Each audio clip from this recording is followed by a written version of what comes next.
इतने पेन हो गए थे कि मेरी मम्मी बोलती थी कि अब आप दुकान कर लो इस चीज का। एग्जाम को फाड़ देंगे, आप तो जरूर फाड़ देते होंगे, लेकिन वो लोग नहीं फाड़े किसी एग्जाम को क्रैक किए, लेकिन आपने बहुत से एग्जाम को क्रैक किया। ये आपका डायलॉग आ गया था। तो मेरे मामा जी मुझे फोन करके बोले कि अरे मेरा नोट्स तुम लेके चला गया और मुझे वापस कर दो। मैं बोला नहीं, मैं नहीं दूंगा, बहुत अच्छा नोट्स है। मैं पढ़ूंगा उस चीज। मंजर भी आएगा, प्यासे के पास चल के समंदर भी आएगा, थक के ना बैठ ए मंजिल के मुसाफिर, मंजिल भी मिलेगी और मिलने का मजा भी आएगा। मैं सामाजिक कार्यकर्ता मिथिलेश सिंह कुशवाहा आज हमारे केरियर्स ऑफ स्टूडियो में एक ऐसा गेस्ट आए हैं जो एक साधारण परिवार से होकर एक नहीं, दो नहीं, 3-4 सरकारी जॉब छोड़ने के बाद में आज फॉरेस्ट रेंज ऑफिसर पर चयनित है। तो सबसे पहले मैं बात कर रहा हूँ विकास कुमार पांडे। विकास कुमार पांडे सर, आपको बहुत बहुत धन्यवाद, आपको बहुत बहुत बधाई। तो सबसे पहले सर हमको आप अपना परिचय बताने का प्रयास कीजिए। मेरा नाम विकास कुमार पांडे है। मैं रामपुर कला गांव का निवासी हूं और अभी वर्तमान में मैं फॉरेस्ट रेंज ऑफिसर के पद पे जमुई में कार्यरत हूं। सर, आप अपना प्रारंभिक शिक्षा और उच्च शिक्षा कहाँ से प्राप्त किए हैं, तो हमारे दर्शक को बताने का प्रयास कीजिए। जी, मेरा प्रारंभिक शिक्षा राणा प्रताप मध्य विद्यालय एवं उच्च विद्यालय रामपुर कला से, इंटर की पढ़ाई मैंने राजेंद्र कॉलेज छपरा से और ग्रेजुएशन में जयप्रकाश विश्वविद्यालय छपरा से किया। आपके पिताजी क्या करते हैं और आपका फैमिली बैकग्राउंड कैसा था? मेरे पिताजी एक साधारण ड्राइवर हैं, गाड़ी यही छपरा और मढ़ौरा रोड में चलाते हैं। वर्तमान में मेरे पिताजी गाड़ी नहीं चलाते हैं, उनको गाड़ी छुड़वा दिए हैं और मैं जब से रेंज ऑफिसर बना हूं तो पिताजी अभी घर पे ही हैं और मैं ही घर परिवार देख रहा हूँ। आपके पिताजी का इसमें कितना सहयोग रहा? मेरे पिताजी का बहुत ज़्यादा योगदान है, क्योंकि पिताजी के सहयोग से ही मैं आगे की पढ़ाई जारी रखा। प्रारंभिक शिक्षा से लेकर उस शिक्षा तक मेरे पिताजी मुझे काफ़ी सहयोग किए। आज जो आप इस पद पे हैं, फॉरेस्ट रेंज ऑफिसर पद पे हैं, तो इसका श्रेय आप किसको किसको देंगे? सबसे पहले तो इस चीज़ का श्रेय मैं अपने माता पिता को, मैं अपनी पत्नी को और मेरे भाई बहन, पूरे परिवार को इसका श्रेय जाता है, क्योंकि मुश्किल वक्त में भी इन्होंने हमारा काफ़ी सहयोग किया है। इस पद पर आने के लिए आपको क्या क्या संघर्ष करना पड़ा, किन किन परिस्थितियों से आपको गुजरना पड़ा, थोड़ा हमारे दर्शक को बताइए। जी, इस पद पे आने के लिए संघर्ष तो बिल्कुल किए हैं, इसमें कोई दोहराय नहीं है।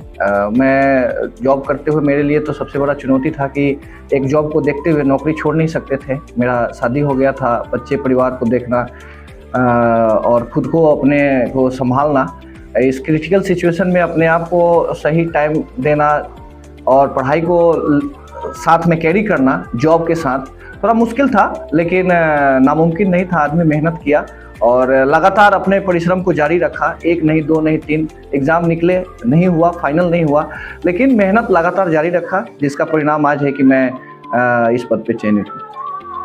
मुझे सुनने को मिला है कि आप पहले थे CISF में, उसके बाद में आपने BSSC का भी एग्जाम क्लियर किए, उसके बाद 2-3 बार आपने दरोगा का भी क्लियर किए और उसके बाद में आज आप इस पद पे हैं। क्या आप इस पद से भी संतुष्ट हैं? इस पद से संतुष्ट हैं बिल्कुल, लेकिन आगे की अपनी जो ड्रीम्स है उसके ऊपर फोकस है, काम है और आगे बढ़ने की कोशिश है और ये लगातार निरंतर जारी रहेगा। ये नौकरी मिली है, बहुत अच्छी नौकरी है और मैं इससे काफ़ी संतुष्ट हूँ।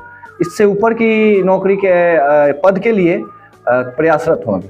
अच्छा, अभी भी संघर्ष जारी है? जी जी बिल्कुल। सर, आपका शादी 2018 में हो गया। उस समय शादी होने के बाद लोग कहीं ना कहीं बिजी हो जाते हैं अपने परिवार में, अपने बाल बच्चा में, उसके बावजूद भी आप इस चीज़ को क्रैक किए। तक का इसमें हम ये सोचे कि इसमें सहयोग आपकी धर्मपत्नी का भी रहा या सिर्फ आप ही का रहा? नहीं, बात सही है। शादी के बाद जीवन जो होता है आदमी का थोड़ा सा व्यस्तता जैसी हो जाती है, लोग एंजॉय करने लगते हैं अपने लाइफ को लेके, लेकिन मेरा ये नहीं था। शादी के बाद भी मेरी वाइफ ने मुझे काफ़ी सपोर्ट किया है, इसके लिए उसको तहे दिल से शुक्रिया। और हर मुश्किल स्थिति में भी उन्होंने हमारा सहयोग आगे बढ़ चढ़ के किया है, मुझे मोटिवेट करने से लेके। मैं कभी फ्रस्ट्रेशन में चला जाता था कि क्या होगा नहीं होगा, रिजल्ट एक होते थे दूसरे में फेल होना, तो इस चीज़ को वो हमको काफ़ी अप्रिशिएट करती रहती थी कि नहीं, एक नहीं दूसरा ट्राई कीजिए, कोशिश कीजिए और समय देना। बच्चे भी हो गए बीच में, तो थोड़ा सा आदमी का क्या होता है कि आदमी बिजीएस्ट लाइफ जीने लगता है, तो पढ़ाई लिखाई से थोड़ा सा दूर हटने लगता है। लेकिन इसमें हमारी वाइफ का काफ़ी अहम रोल है। सर, आप प्रतिदिन कितना घंटा पढ़ाई कर लेते थे?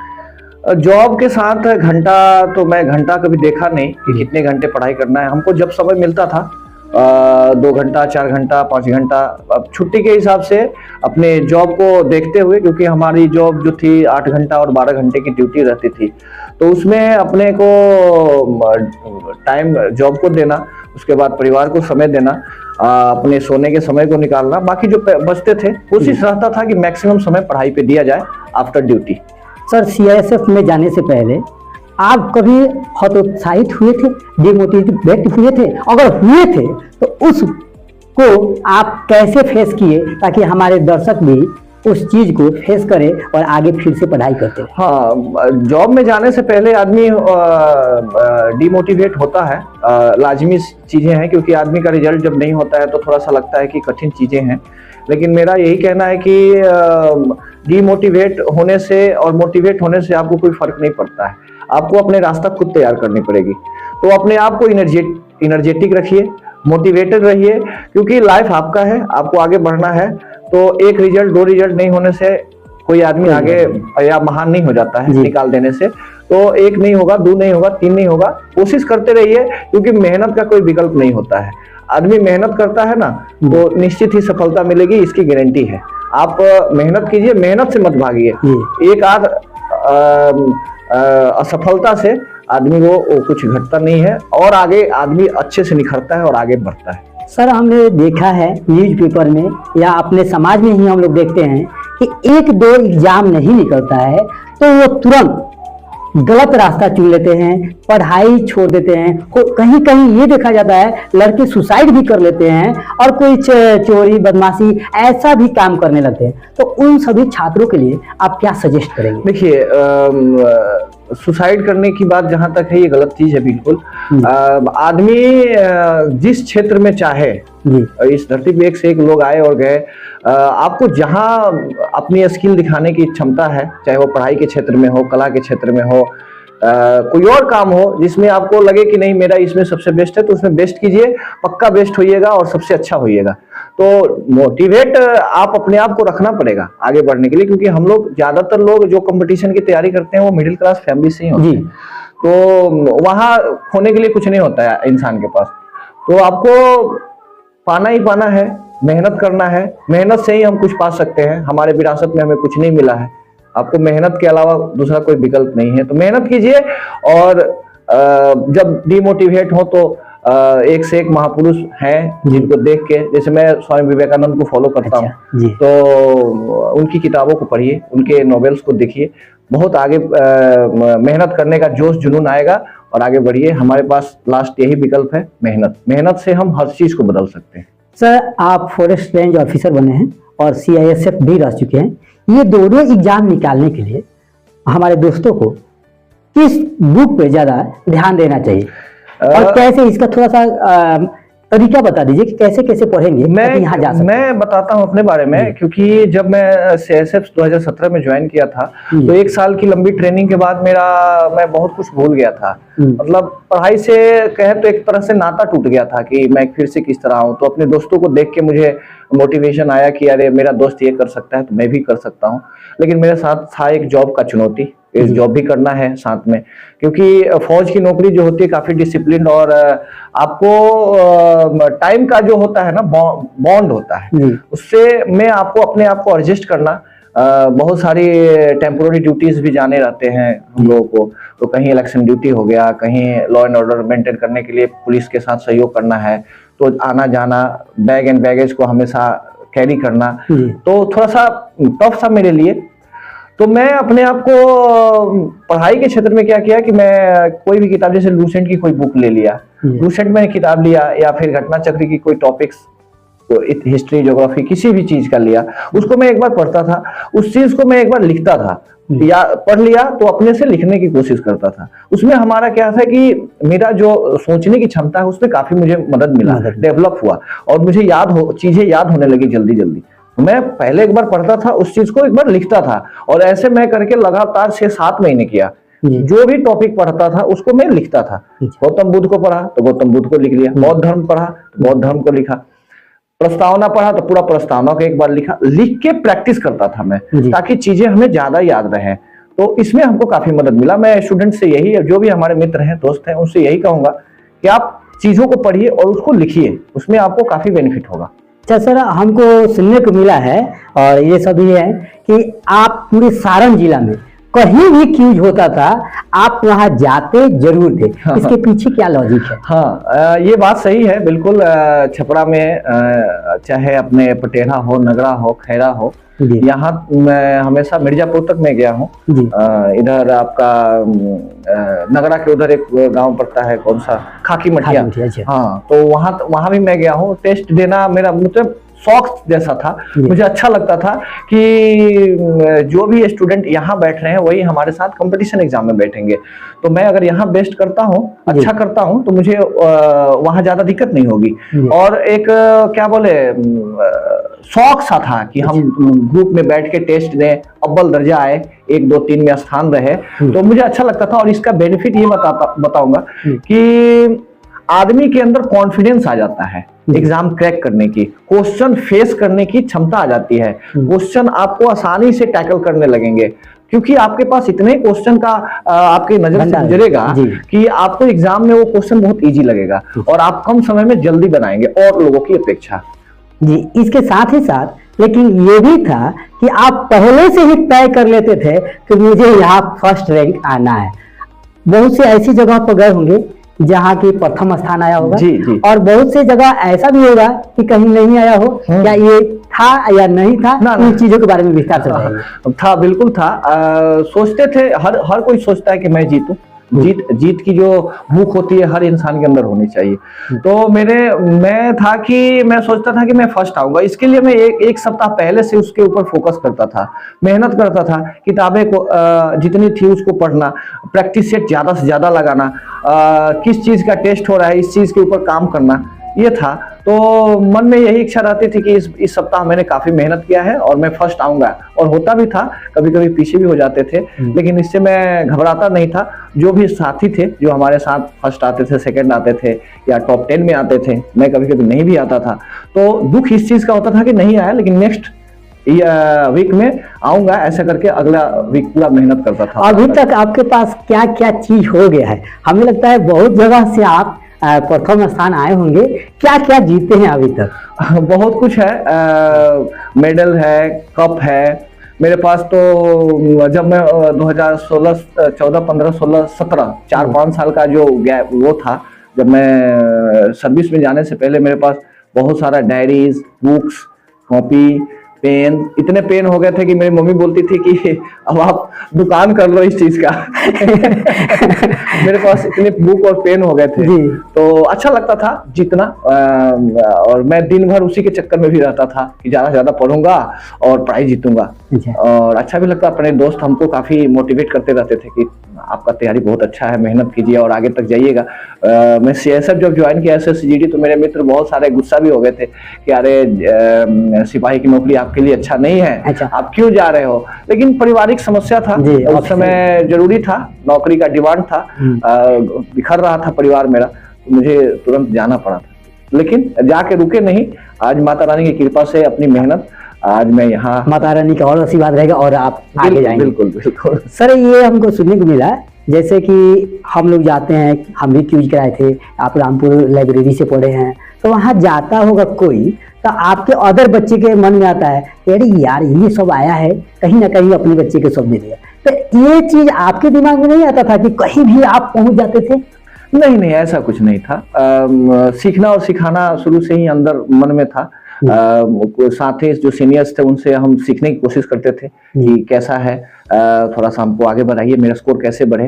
तो उनसे ज्ञान लेना, जो हमको आता था हम अपने जो जूनियर थे उनको बताते भी थे। तो सीखना और सिखाना हमेशा एक रहा है, मेरा पैशन रहा है। और मैं कोचिंग पढ़ाना शौक से, हाँ 9वीं 10वीं 11वीं 12वीं का मैं मैथ पढ़ाता था और 9वीं 10वीं का लगभग सब सब्जेक्ट पढ़ाता था। तो लगभग 5-6 साल मैं कोचिंग पढ़ाया हूँ अपने गाँव में। या सर, कहा जाता है कि जो भी छात्र पढ़ाने लगते हैं तो समाज का कथन है कि जो भी लड़का पढ़ा रहा है यानी गुरु गुरु रह जाता है, चेला चीनी बन जाता है। लेकिन यहाँ गुरु भी चीनी बने और कितना चेला भी चीनी बन गए होंगे। बिल्कुल सही बात है आपका। हम तो मानते हैं कि गुरु जो होते हैं मतलब भगवान से भी बड़ा उनका दर्जा होता है। हमको जो गुरु हमें जो शिक्षा दिए हैं आज उनका मैं बहुत ऋणी हूँ। और माता रानी से यही प्रार्थना करूंगा कि हमारे गुरु जहाँ भी रहें स्वस्थ रहें, मस्त रहें, अपने जीवन में जो हमको एक ज्ञान रूपी अमृत पिलाए है जिससे मैं लगातार निरंतर आगे बढ़ता हूँ, उन लोगों का आशीर्वाद है हमारे हमेशा रहेगा ही। सर, आपके जीवन में पुस्तकालय, लाइब्रेरी जो कि हमारे समाज में बहुत ही कम सुनने को मिलता है, इसका भूमिका कितना है? बहुत ज्यादा है। मेरे गांव में आदर्श युवा पुस्तकालय है जिससे मैं लगातार लगभग 7-8 साल जुड़ा रहा। जो ब्रेक हुआ वो सर्विस में जाने के बाद ही ब्रेक हुआ, और नहीं तो मैं शुरू से ही जुड़ा रहा। बहुत अच्छा है, एक प्लेटफॉर्म है जो क्योंकि हम लोग जिस फैमिली या बैकग्राउंड से आते हैं वहाँ हर बुक खरीदना संभव नहीं होता। तो लाइब्रेरी में आपको तरह तरह की किताबें हैं, बुक्स है जिसको आप पढ़ के जो डिमांड ऑफ एग्जामिनेशन है उस चीज को फुलफिल कर सकते हैं। क्या आपके अनुसार पुस्तकालय हर गांव में होना चाहिए कि नहीं? होना चाहिए, बिल्कुल होना चाहिए। जो गरीब लोग हैं, मेरे मित्र हैं, साथी हैं, जो मिडिल क्लास फैमिली से बिलोंग करते हैं, जो लगातार किताबों को नहीं खरीद सकते हैं, प्रीफर नहीं कर सकते हैं, तो बुक अगर लाइब्रेरी है तो मान के चलिए कि हर किताब वहाँ उपलब्ध रहती है और समय दे सकते हैं। घर में आप पढ़ सकते हैं, लेकिन एक लाइब्रेरी जो है शांत माहौल होता है, जो पढ़ने के लिए एक अच्छा प्लेस बोला जाता है। तो बहुत जरूरी है, अगर हर गांव में एक लाइब्रेरी है तो बहुत अच्छा है। आप बचपन में, थोड़ा सा हंसी वाली बात है, आप जिसको भी पीटते थे, मारते थे, उसी बच्चा को फिर से आप मलहम पट्टी और मसाज करते थे। इस बात में क्या मतलब सच्चाई है और ऐसा क्यों करते थे? देखिए, बचपना में आदमी लड़ाई झगड़ा चलता है, आम बात है। हम क्रिकेट खेलते थे तो थोड़ा सा लड़ाई झगड़ा हो जाता था, लेकिन बेसिकली मेरा ऐसा नेचर बिहेव नहीं रहा है कि मैं किसी से लड़ाई झगड़ा करूं। और बात सही है, लड़ाई होती थी और बाद में दुख भी होता था उस चीज को, उसको ले जाके इलाज करवाना या उसके प्रति सिंपैथी कि भाई गलती हो गई, चलो इसके बाद नहीं होगा, तो ये होता रहता था, आम बात है। लेकिन 10वीं के बाद ये सब चीज भी छूट गया था। सर, मुझे सुनने को मिला है जैसे हमारे यहाँ रूम है, हमारे मित्र हैं, चाहे हमारे जूनियर है, चाहे आप सीनियर है, तो आप आते थे तो किसी भी किताब को देखकर आगे वाले से रिएक्शन करते थे, अरे भैया ये आपके पास किताब है, मेरे पास होता तो किसी भी एग्जाम को फाड़ देंगे। आप तो जरूर फाड़ देते होंगे, लेकिन वो लोग नहीं फाड़े, किसी एग्जाम को क्रैक किए, लेकिन आपने बहुत से एग्जाम को क्रैक किया। ये आपका डायलॉग था या आप किसी को चिढ़ाने के लिए करते? ना, किताबों से प्रेम मुझे बहुत ज्यादा था। अच्छा। बताना चाहूंगा, एक बार मैं मामा जी के यहाँ गया था तो उनका कुछ नोट्स बनाया हुआ था, तो उनका कॉपी में बिना मांगे लेके आ गया था। तो मेरे मामा जी मुझे फोन करके बोले कि अरे मेरा नोट्स तुम लेके चला गया और मुझे वापस कर दो। मैं बोला नहीं, मैं नहीं दूंगा, बहुत अच्छा नोट्स है मैं पढ़ूंगा उस चीज को। तो और किताब दिखता था, मैं मार्केट में जाता था तो बहुत चीजें हैं, किताबों से मुझे काफी लगाव है। और चप्पल, जूता, कपड़ा, ये सब चीज का शौक नहीं, लेकिन किताबों का शौक था। मैं लेता था और कहीं नहीं होता था तो मांग भी लेता था, नहीं होता था तो जबरदस्ती भी कर लेता था चाहिए, और लेके आ जाता था। और जिसका भी किताब लेके आऊं कोशिश करता था कि ज्यादा से ज्यादा पढ़ के इसको वापस जल्दी भी करना है। हाँ। अच्छा सर, यदि कोई दोस्त, ये सभी छात्र हैं, कोई भी छात्र हैं, तैयारी करते हैं, 1000 लड़के पढ़ते हैं, उसमें से 1-2 ही क्वालिफाई करते हैं, 5-10 करते हैं, तो उनको अपने जीवन में, स्टूडेंट लाइफ में क्या 3 गलतियां नहीं करना चाहिए ताकि वो जल्दी से सफल हो जाए? हाँ, देखिए, आदमी गलती करता है, बात सही है, मैंने भी किया है। आदमी सबसे पहला गलती ये करता है कि बार बार अपने लक्ष्य को बदलता है कि मुझे ये करना है, फिर सोचता है ये करना है। तो अपने लक्ष्य पे कायम रहिए। दूसरी चीज, मेहनत लगातार कीजिए। ये नहीं कि एक एग्जाम हमने दे दिया तो अब अगला फॉर्म भरेंगे तो पढ़ाई करेंगे, तो आप नहीं सफल पाइएगा।